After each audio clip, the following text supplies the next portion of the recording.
Përshëndetje kudo që jeni sot, po du mi shfrytëzu rastin me fol për një temë me të vërtet interesante,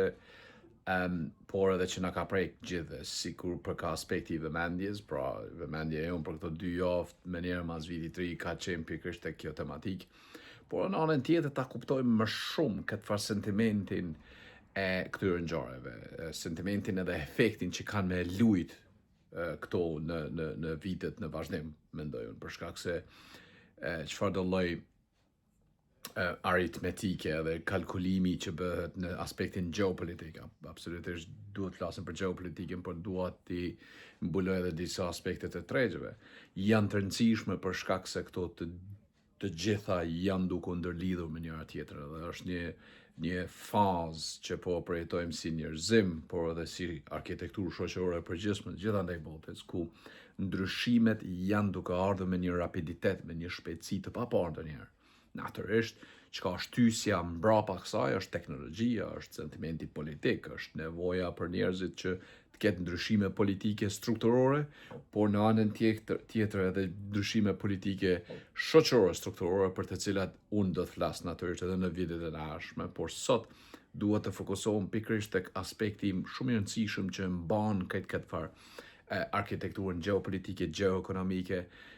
ato të tregjeve financiare, të stokut të aseteve të unë e quaj Global Asset Reset, quajta edhe në fakt edhe postova para disa ditësh edhe në X.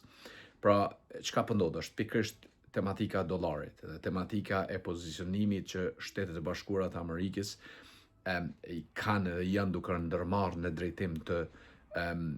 dollarit, dobësimit të tij, së fuqizimit të saj. Çka po ndodh? Pse ka shumë paradoksalitet, por ka shumë edhe kundërthënie në mes të asaj çka ndodh në aspektin e dollarit, të jashtëm dollarit që shitet, blehet, shkëmbehet në tregun e jashtëm jashtë kufive amerikane dhe dollarin e mbretshëm në Amerikë, pra atë që shtyhet nga vetë konsumatori amerikan. Është më rëndësi të kuptojmë këtu që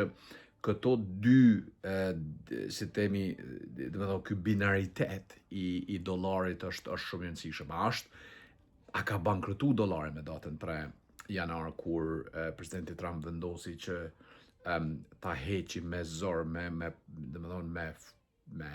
forcë presidentin Maduro të Venezuelës. A mund konsiderohet ai momenti kur në fakt dollari ka bankrotuar, ka falimentuar me terma shqip, apo është vetëm si themi një mbuloj për një lojë tjetër? Nuk janë konspiracione këtu, gjithsesi është një tematik që po trajtohet nga bankat, nga entitete investive të ndryshme. Nuk i dëgjoj shumë akademikët, natyrisht jam shumë, si themi, një anshëm për ka aspekti i mënyrës se si e formsoj si themi mendësinë time në lidhje me këto gjëra, natyrisht edhe eksperienca, bagazhi im më ndihmon në këtë drejtim, por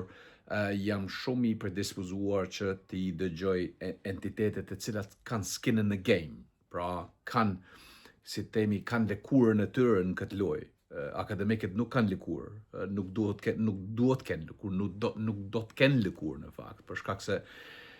teoria nga praktika natyrisht ndryshojnë, edhe një farë lloj variable që ekziston në mes të teorisë dhe praktikës është bukur me një diskrepancë të madhe dhe shumë e vështirë është që të vlerësosh si themi ta zëjmë performancën e një entiteti financiar, një banke, në vlerësimit që i bëhet stokut të këtij entiteti me një teori të formuluar nga një akademik për shembull. Pra duhet të jesh brenda aty ta kuptosh se çka është duke përjetuar ai entitet, se çfarë modeli të bankingut ndjek ajo bankë ose ai entitet, po pa qenë aty është e pamundën ta definosh, ta kualifikosh ose si themi ta qosh në atë pikë eksperiencën tënde sa ti kuptosh se sa ka ndjesi ose sa kanë ndjesi vendimet tuaja si bankier ta zojmë në konsumatorin e gjerë. Për këtë arsye unë preferoj të ndjeki disa, sidomos entitetet financiare për nga dhe vi, për nga dhe ku kum punu, në mënyrë që të formsoj mendësinë, të krijoj gjykim të drejtë për vete, por edhe për ju si ndjekës edhe si të interesuar gjithandej. Pra është më rëndësi të kthehemi tek tema, të diskutojmë çështjen e dollarit edhe çështjen e ndërhyrjes së Shteteve të Bashkuara të Amerikës në Venezuelë. Dollari, domethënë, është një para letre, e cila nuk ka ndonjë kuptim më të madh se sa një IOU, që domethënë është një metodë, një instrument transaksioni në bazë të premtimit që bën Banka Qendrore, që është, si themi, shtypse ose printuese e asaj pare dollare. Deri në vitin 1974, dollari ka pas pozitën e tillë që ka rrjedhë, domethënë ka qenë paritet me Arjen Shtatenitën, presidentin Nixon, dhe heqi atë paritet edhe e la dollarin që të shkoj edhe ti, si themi, jo ti sundoj në atë kohë, por të konkurroj me vlerën e shumë aseteve të Forexit që kishin përmbajtje valutore nacionale. Për shembull me Deutsche Markun, me funtën angleze, me frankun franceze dhe zviceran, e tjerë, pra ishte një parar normale si gjitha parat tjera, pa marrë parasysh që një pjesë e madhe e kreditimit në botë dhe borxhmarrjes e borxhdhënies ishin bërë nëpërmjet transaksioneve duke përdorur infrastrukturën bankare amerikane e natyrisht valutën kombëtare amerikane që është dollari. Por në vitin 1974, për shkak se Amerika kishte dhënë, domethënë nëse e marrim masën e skopin, domethënë masën e madhe të printimit të paras, që nuk ka qenë shumë madhe, më shumë se 200-300 miliard dollar me parat të asaj kohë, ose gati 3 triliard ose më shumë në kohët e sotme, ka qenë ekspozuar jashtë. Domethënë ka qenë para që është printuar në New York, Washington, edhe ka dalë në Londër, në Paris, në Athinë, Stamboll e tjerë, por që ka dalë në formë, ka dalë është shtypur si para fizike tangibile, por ka dalë si kredi, edhe si borxh, si instrument i borxhit. Pra, deri në vitin 1974, në mënyrë disa vite pas luftës, 20-30 vite pas luftës së dytë botërore, për Amerikën ishte e rëndësishme që të kuptohet se çka po ndodh me paran e vet. Domethënë, duke i njohur presidentit Nixon, bashkë ka thonë edhe në një pikë të biografisë e tij që çka është ndodhur me dollarin, pse jemi kaq të keen to suspend our own needs, monetary needs, si që ka thënë në anglisht, në thënë qysh me injoruna faktin që kemi nevojë për dollar për smrëndshmi, e jemi fokusuar shumë në kreditim, jemi fokusuar shumë në borxhdhënie, borxhmarrje, duke përdorur infrastrukturën tonë perfekte bankare. Edhe e gjetën një kauzë, ose e gjetën një, si themi, një burim mbështetje. Burim mbështetjes ishte Arabia Saudite. Në atë kohë Arabia Saudite ishte në pikun e prodhimit edhe ekstraktimit të naftës, edhe çdo shkëmbim që bënte Riyadhi në atë kohë, si me Kinën, si me ish Jugosllavin për shembull, në dinarin jugosllav, ose në rublin sovjetike, ose me markën gjermane, ose funtën sterlingën angleze, ose dollarin amerikan, ishte domethënë e diversifikuar. Arabët kishin fituar shumë gjatë kësaj kohë deri në vitin 1974, gati 50 vite të ekstraktimit dhe volumit të madh, të sasisë së madhe të naftës likuide, e kishte bërë këtë vend shumë të pasur me kapital, domethënë kishte shumë suficit, edhe nuk ishte mundur për Arabinë Saudite ta thithë këtë masë të kapitalit për shkak të ndryshimeve kulturore që nevojiteshin në atë kohë, por edhe mungesës së infrastrukturës. Pra, mos harrojmë, Arabia Saudite ishte një vend konservativ, jo liberal, gjithçka ishte rigoroze, gjithçka ishte rigjide, edhe shoqëria arabe nuk funksiononte si çdo shoqëri tjetër evropiane ose amerikane, ku thithja kapitalit, etja për kapital gjithnjë është e madhe, për shkak se kërkesat janë të mëdha, për shkak se shpirti demokratik edhe liberal i njerëzve i bën ata që t'i rrisin kërkesat ndaj qeverive të tyre, por në anën tjetër kanë liri të shprehjes, por edhe të veprimit brenda si themi arkitekturës komerciale të vetëm. Për shembull në Gjermani ti shumë me lehtë ke pas me kriju një kompani të re prej zeros, edhe ke pas mbështetje për dy faktorë të rëndësishëm që kanë qenë sistemi bankar të hershëm, i mbështetur nga dollari gjithsesi, edhe qeveria e cila ka qenë pro një gjeneratë të tretë vitit 60, 50, 60, 70 që I duheshin Gjermanisë për ta rindërtuar Gjermaninë për shkak se mos harrojmë Gjermania ishte totalisht e shkatruar prej RAF-it anglez dhe forcave ajrore amerikane të asaj kohe ose alatëve të asaj kohe. Pra, shumë me lehtë kishe të krijosh një biznes, të fillosh, të fitosh edhe të sistemi të rrisësh frekuencën e shkëmbimeve dhe kursimeve tuaja në Angli, në Londër, në Skoci, në Edimburg ose në Paris, se sa që mund ta bëjë në Arabinë Saudite. Pra, çdo para që çdo njësi shitje e karburantit, e naftës, e hidrokarburave arabe, ishte akumulim direkt cash I kapitalit që rrinte në rezervat koferat e shtetit. Dhe asgjë nuk bënte Arabia Saudite me të. Kissinger shkon me një vizitë në Arabinë Saudite dhe takohet me mbretin në asaj kohe në Arabinë Saudite dhe diskuton dhe I propozon atij një ide. Ideja ishte që të mekanizohet në atë mënyrë shitja e naftës saqë krijohet një farë lloj varësie direkte me dollarin. Në kthim Amerika I premtonte Arabi Saudite. Mos harrojmë veç sa për rikujtim. Në atë kohë Arabia Saudite natyrisht ishte rrethuar me Izraeli. Izraeli shihej ose mund themi proklamohen nga vetë SBA-t, nga vetë Kissinger kishte thënë al-Saudi që shiko rreziku më I madh për ju është Izraeli dhe fuqizimi I Izraelit. Për këtë arsye keni nevojë për mbrojtje. Në anën tjetër elementet radikal fundamentalist islamik ishin në rritje në rajon. Edhe ata përbënin si themi një farë lloj rreziku për familjen familjen Saude, familjen që drejtonte edhe si themi kishte pushtet me qindra vite në këtë vend. Për këtë arsye ne vim ju ndihmojmë me anë shitjes së teknologjisë fundit ushtarake amerikane, por në anën tjetër ne edhe mund t'ju ndihmojmë juve. Ju mund t'ju ndihmojmë me çfarë do lloj ndërhyrje nëse kërkohet nevoja. Me rrezik nga Irani për shembull që ishte duke u radikalizu, shahu ishte duke rënë pas disa viteve 79 në Rasha erdhën ajatollahet. Pra u përdor ajo zhvillimet, ndryshimet tektonike të lindjes së mesme por edhe globit për ta friksuar Arabinë Saudite në mënyrë që ta pranonte formën e re të komunikimit monetar në mes të naftës edhe valutave tjera. Çka thanë ata? Ta përdorni dollarin, tha. Nëse bëni shitja atje bëni edhe blerjet mos filloni ti kurszoni, mos I bleni në ruble ose në dinarin jugoslav ose në fundën angleze, po thuni dollar duam. Edhe arabët e pranuan për shkak se në kthim ata morën siguri kombëtare, edhe siguri gjeopolitike nga Shtetet e Bashkuara të Amerikës, edhe prej atij momenti ne quajmë atë, njohim atë, domethënë si petrodollar, ekonomia e petrodollarit. Ajo vazhdoi deri me janar, domethënë 3 janar, 4 janar, sa ishte data kur presidenti Trump vendosi që të ndërhynte në Venezuelë. Prej atij momenti, unë besoj që petrodollari ka marrë një formë tjetër. Ka marrë një formë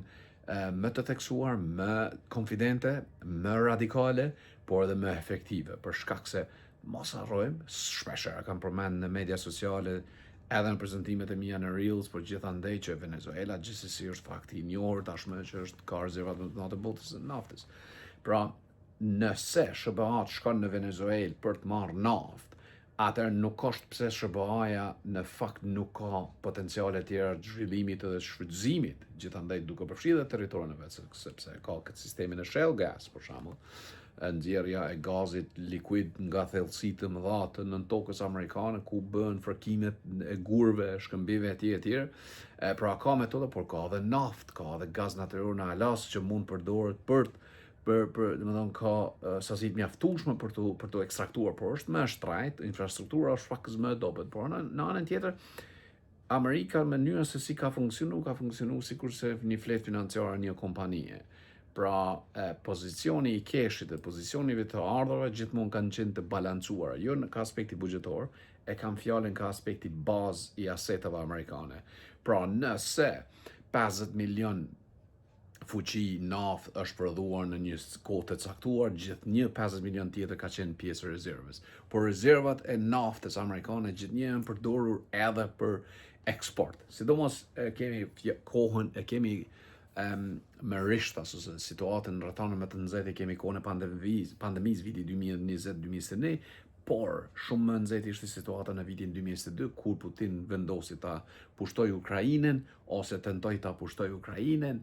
edhe natyrisht Gjermania ishte vendi i parë që i ndali tubacionet dhe frekuencën e shkëmbimeve likuide të naftës, gazit prej Rusisë në Evropë, edhe Evropa u vërsul në panik për shkak se konsumatorët e tyre panë që çmimorja në faturat e tyre mujore filloi të rritej për shkak se ekstraktimi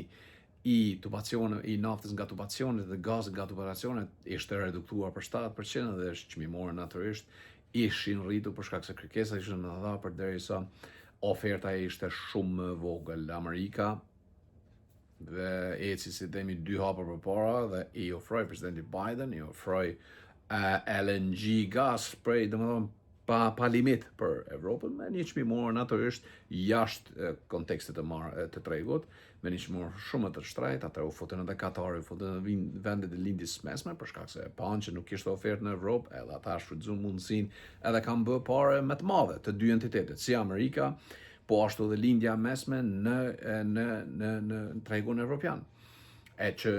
veti që fakt funksion që vazhdon sot e asaj dite për shkak se linjat e tubacioneve me Rusin janë totalisht gati të ndërprera, ka të këtu natyrisht kontrabandime dhe si temi përqurje të naftës edhe në mënyrë legale nga njëherë për shkak se është një farkapi që është imponuar nga sanksionet evropiane për sasinë e gazit që duhet ta marrë nga Rusia. Pra, Amerika është në një pozicion tashmë ku rezervat e saj të naftës janë gati të përfunduara për shkak se është harxhuar tepër, ka shfrytzuar tepër për infrastrukturim të saj, edhe investime në infrastrukturë të veta. Tashmë për shkak se lindja mesme është duke u mbajtur si themi në një mas ku është e pasigurt politika jashtme amerikane atje për shkak se Kina, unë isha edhe para 3 javësh në UAE, në Emirate dhe e pash prezencën graduale, inkrementale që është duke bërë Kina, duke filluar që nga projektet më të vogla infrastrukturët ato turistike, por edhe në burimet e naftës, por që ka është më rëndësishme edhe në entitetet që dhe me thonë UAE ose Dubai mbahet, Abu Dhabi mbahet si kryeqendra e fondeve sovrane. Kinezët e kanë gjetë një vegës aty, edhe kanë filluar dhe të bën shplarjen e parasë të tyre remnibit jo në dollar, në disa raste duke përdorur edhe euron edhe funtën britanike, që natyrisht është shqetësim për evropianët tashmë edhe për britanikët, do të kemi lajme në të ardhmen, do të shihni ju që do të eksplodojnë këto lajme për shkak se momentalisht ka një farë lloj supresioni në këtë drejtim, por është e rëndësishme që ne të fokusohemi dhe të elaborojmë këtë çështje. Pra Kina ka fillu një prezencë bukur të ndërlikuar dhe të sofistikuar në Emirate edhe në lindjen e mesme gjithandaj përpos Izraelit, edhe për Amerikën kjo është si themi një farë lloj lëshimi përderisa atë fokusin që kanë tashmë në Amerikën Latine, ku ai termi i vjetër anglez që thot një rregullo punë në çështjet me fqinje tuaj, atëherë shkoti matutje ose rregulloj punë të shtëpisë tonë ndonjëherë, atëherë shko tek fqini. Amerika po e bën këtë me presidentin Trump, por në anën tjetër, çka është në prapaskenë, çka është duke fshirë është natyrisht fuqia e dollarit që ta përçoj vetveten që ka të pamundur momentalisht. Pse kemi këto zhurma të mëdha që unë faktikisht jam një ndër zhurmëtarët e kësaj vale ku promotoj, mbështes, por edhe mendoj që paraja dollarit digital, euroja digitale, një mundësisht një dardan digital i ashëm i Kosovës, do të ishin të nevojshme, do të ishin, është një arkitekturë që ka me pas potencial thithjes, por edhe mundësi arkitekturimit të krejt sistemit ton financiar, jo vetëm në Kosovë, por në Evropë, në Amerikë gjithandaj. Për këtë arsye kemi këtë farë zhurmën e paras digjitale ose dollarit digital, por mos harrojmë si ka thënë Steve Jobs, signal and the noise. Kjo noise është e rëndësishme të dihet, të kuptohet, edhe të vëmendësohemi që është aty, por në anën tjetër të shohim edhe të mundohemi të kuptojmë sinjalin. Çka është sinjali? Sinjali është që jemi në një pikë ku dollari ka të pamundur ta mbartë atë farë fiat ngarkesën, sepse është para fiate, pa marrë parasysh që shtypet nga Fedi Amerikan prap dollari e ka, duhet dhe më thonë është 90 me 10. 10 duhet me pas tangibilitet, në kuptimin që nëse e printon një $100, $10 duhet të mbështetet diku. E ku është mbështet deri dje? Është mbështet në naftën që ka pas varësi në Arabinë Saudite. E ku do mbështetej pas 3 janarit? Nëse presidenti Trump nuk do kishte ndërmarrë masa që të ndërhyjë në Venezuelë, askund në kriptoasete. Scott Bessent, hedge fund managerët e presidentit Trump, njerëzit më të sofistikuar të financës globale. Dhe më thonë, mos harrojmë, presidenti Trump është i rrethuar me njerëzit më të sofistikuar, top brains, dhe më thonë njerëzit me trurin më të çmuar të financës globale, njerëz që kanë ndërtu arkitektura financiare, njerëz që jo vetëm janë rekord në Wall Street, në City of London, në vendet ndryshme të financës globale, por njerëz që fakt kanë ndërtu produkte, kanë kriju transaksione, kanë bërë transaksione triliardshë në emër të bankave amerikane, britanike, evropiane, aziatike, por edhe të entiteteve të veta, të hedge fondeve të veta. E këta njerëz janë duke di çka janë duke bërë, për shkak se, siç e thash më herët, nuk e kanë vetëm në teori, e kanë edhe në praktik. E kanë në praktik shumë më tepër. Për këtë arsye është e rëndësishme të kuptojmë që këta njerëz e kanë pa që me kriptoasete, për shkak se mos harrojmë, kriptoasetet si derivate të reja të coinit, të botës së coinit, të chainit, të blockchainit, nuk janë aq të pjekura sa që ta mundsojnë ty, jo infrastrukturalisht, jo në kuptimin që ti e blen një bitcoin, shkëmbimi shkon në një 2M1, M2, M3, edhe krijohet si temi një portfolio kreditore, jo në atë aspekt, po në aspektin e kredibilitetit edhe, si temi, rëndësisë edhe adekuatetit, si temi një fjalë shqip ku rëndësisëve, ta zojmë rëndësisëve, peshësëve që do ta mbartë kriptoaset, për shkak se është entitet i ri, është entitet që është duke u konsoliduar dhe akoma është duke kaluar në për fazën e profitabilitetit, duke përfituar, duke rënë, duke pas luhatin atë është të ekstreme, por në anën tjetër duke krijuar hapësirë për avantazhet veta komerciale në tarmen. Por nuk jemi në atë pikë ku dollari e ka historinë e saj 200 sa vjeçare, 250, 260 vjeçare. Funta ka mbi 400 vjeçare.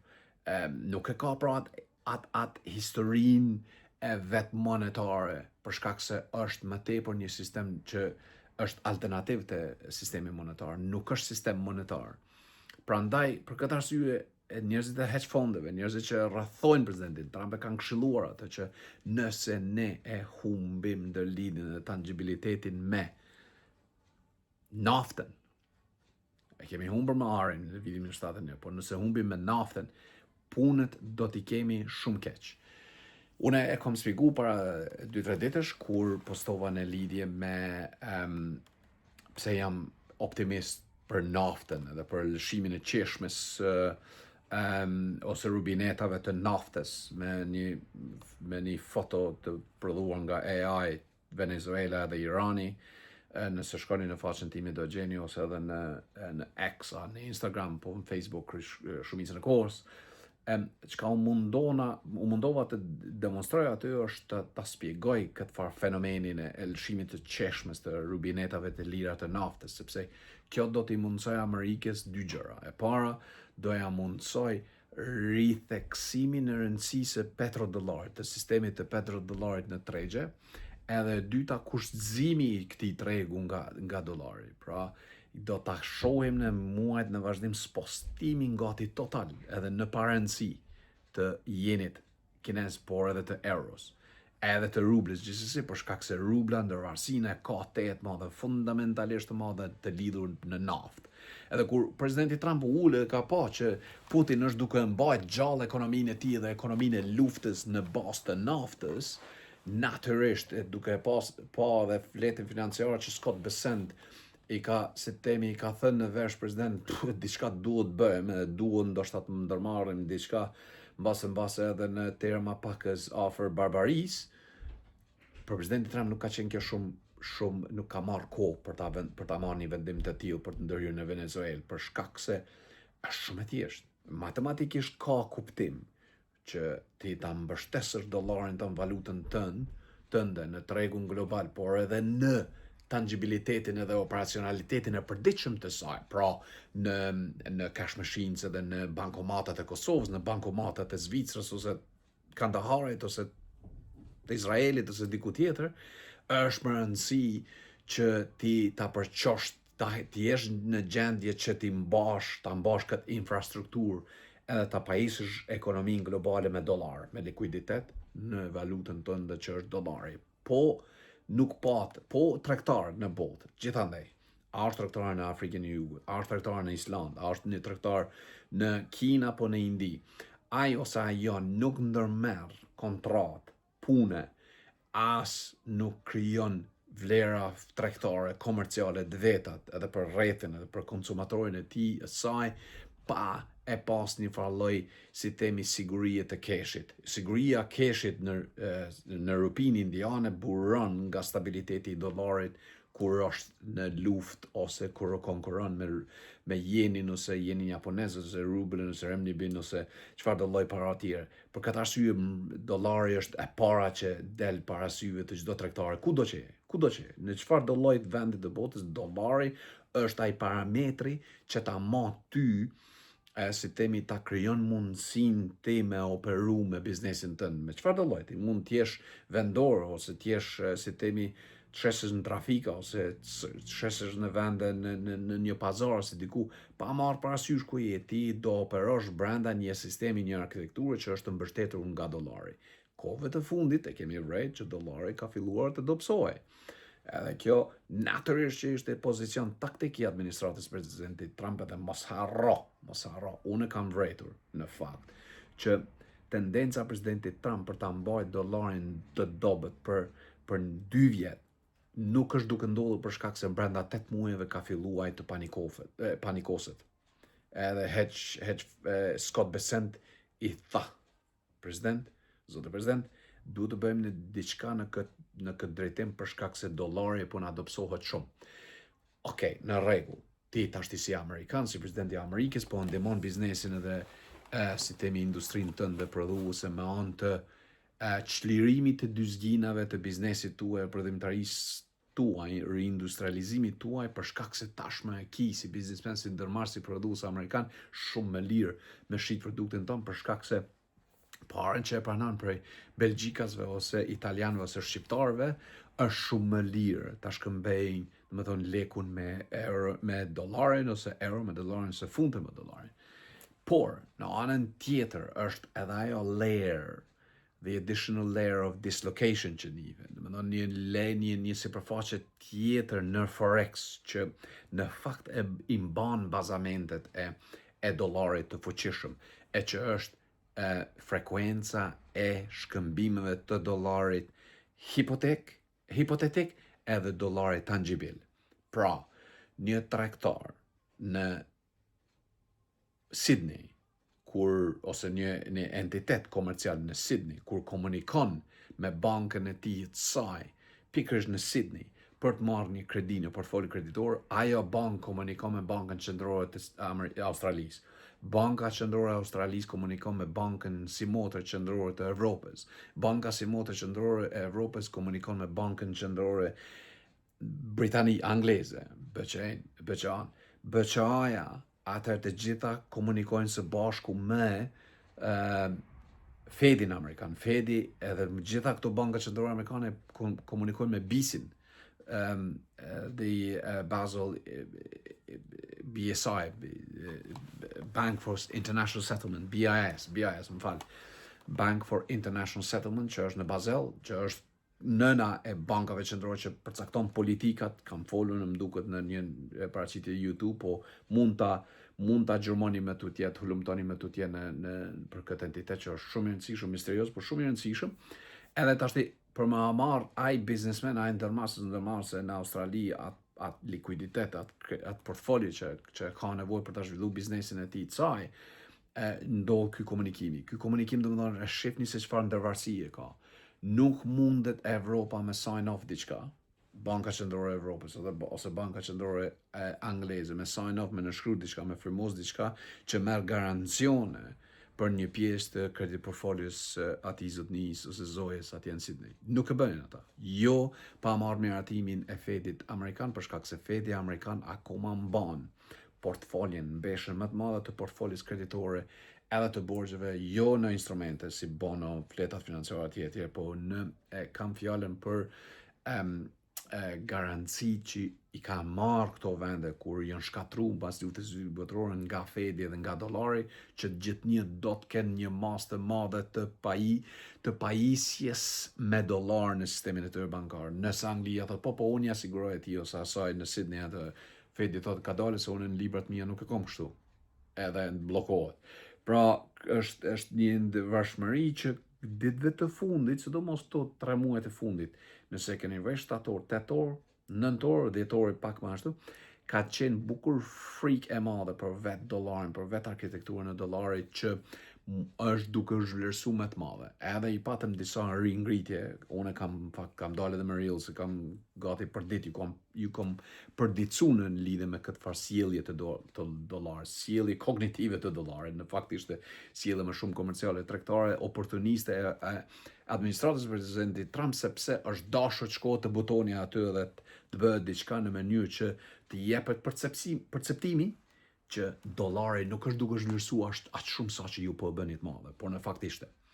Kështu që kemi pas një farë lloj artificialiteti në çmimurën e dollarit, që për shumë të vuajtur në sistemin e këndet komerciale tregtare të botës, kanë vuajtur ata për shkak se humbjet janë ndjeme njëherë, sepse shumë nga tregtarët në Afrikë, në Indi edhe në Evropën Inglindore i kanë bërë projeksionet e tyre ekonomike me një çmimor të caktuar, jo vetëm dollar, por me çmimore të çmimit të produktit që ata shesin ose këmbejnë ose shkëmbejnë ose eksportojnë dhe importojnë, derisa është kriju tangibilitet në kuptimin që është blerë ose shita e produkt, çmimora ka ndryshuar për shkak se vlera e dollarit ka ndryshuar. Pra kjo ka qenë shumë problematike, ndoshta shumë biznesmen akoma nuk e ndjejnë në fletën e tyre financiare, por do ta ndjejnë në javë dhe muaj në vazhdim. Pra, tek rikthehemi pikërisht tek sepse unë kam zakon pakës shpërndahemi në tematikën të ndryshme, por besoj se po janë të ndërlidhura në mënyrë që t'ju japi juve një farë lloj peizazhi më të zgjeruar, por edhe sadopak jo teknik, por sadopak si themi të penetrueshëm në mënyrë që të kuptojmë se çka është ndodhur. Ideja është një shkollë mendimi që është duke u përforcuar edhe vetë për brenda Amerikës, që thotë që në fakt dollari ka falimentuar me datën 3 janar. Tash jemi në një pikë ku dollari po rifillon të vetëm, por po fillon me fazën 2 të $4. Faza 2 $4 do të jetë shumë më ndërlikuar, për shkak se përveç që peshës infrastrukturore të shpërndarjes dhe shkëmbimit të dollarit si vlerë monetare numër 1 në botë, do ta mbarti edhe peshën e gjeopolitike të saj. Për shkak se tashmë Amerika duhet të kërkojë asete minerale diku tjetër, por nuk duhet të ndalet vetëm tek hidrokarburet. Duhet shkohet edhe diku tjetër. Grenlanda natyrisht është e kemi dëgjuar si temë, është Kanada. Në fakt Kanada është shumë më pas se Grenlanda. Është shumë më afër se sa Grenlanda. Domethënë, jemi duke u futur në një territor të panjohur ndonjëherë që nga shekulli 19 me presidenti Monroe në doktrinën e tij, ku i tha evropianë rrini larg, edhe mos gaboni me kalu këtë kufinin e hemisferës perëndimore për shkak se do ju sulmoj. Edhe ashtu ka ndodhur, sidomos spanjollët kanë histori interesante me Monroe, me presidenti Monroe, për shkak se ai ka mujtur shpesh edhe në Atlantik dhe në Pacifik, për shkak se spanjollët ishin të vendosur që të rezistonin kësaj. Evropa si duket është duke bërë, ose është duke shkuar në të njëjtën vijë sikur spanjollët në shekullin 19 për të rezistuar kësaj Donroe doktrinës tash, siç e quajmë Donald Trump doktrinës, Donroe, jo Monroe, po Donroe doktrinës. Kjo është shumë e rrezikshme për BE-n. Për atë arsye unë jam kritik dhe feedbacku im gati përditshëm për BE-n është kthjelloni, duhet ketë një farë elementi aty të përbashkimit të interesit evropian për të qëndruar edhe jo për të rezistuar, por për të evoluar sa më shpejt që është mundur dhe për të adaptuar. Për shkak se edhe koha po ikën, por sistemi, infrastruktura monetare dhe politike në këto vende është shumë e dobët, është shumë statike, është shumë lazy, dhe më thonë dembele, nuk ka iniciative, nuk ka dituni, por në anën tjetër ka shumë, si temi, i mendësi e cila nuk po i beson ndryshimit rapid që po ndodh. Ndashta janë duke e menduar se mund të jetë vetëm një fars e ndinjuar nga presidenti Trump, por mbase nuk mund të jetë, mbase nuk do të jetë e tillë, për shkak se nëse kemi një president të Shteteve të Bashkuara të Amerikës i cili është në kërkim në gjueti të mineraleve, është në gjueti dinamike të hidrokarbureve për me çdo kosto, harroje kostën e transatlanticitetit, siç i kam thënë edhe në një podcast para disa ditësh para vitit të ri në Prishtinë me Mohamed Hajrullah në Telegraf. Harrojeni atë punë. Është ka përfunduar ajo. Tash duhet një si temi rigenerimi i energjive të reja për të gjetë një strategji dinamike, strategji evolutive, por edhe strategji e cila në fakt në zemër të saj ka krijimin e një peisazhi të ri politik, geopolitik të brendshëm nga vetë Evropa, edhe nga vetë evropianët edhe shtetet evropiane që janë në be edhe që nuk janë në be, vende si Kosovë, Shqipëria, që ta gjejnë veten e të ripozicionohen që të kenë plan A, plan B, plan C, plan etj. Pra, jemi në pikësh në atë pikë për shkak se falimentimi i dollarit është pasojë jo vetëm e Amerikës, por e gjithë globit. Mos harrojmë se e ka thënë dikush i mençur, problemi është që, okay, dollari mund të jetë i joni amerikan, ka qenë ai, por problemi është i juaj. Domethënë, problemin me dollarin do ta kemi të gjithë bota, jo vetëm Amerika. Faleminderit shumë, e dëgjohemi, shihemi në videon tjetër.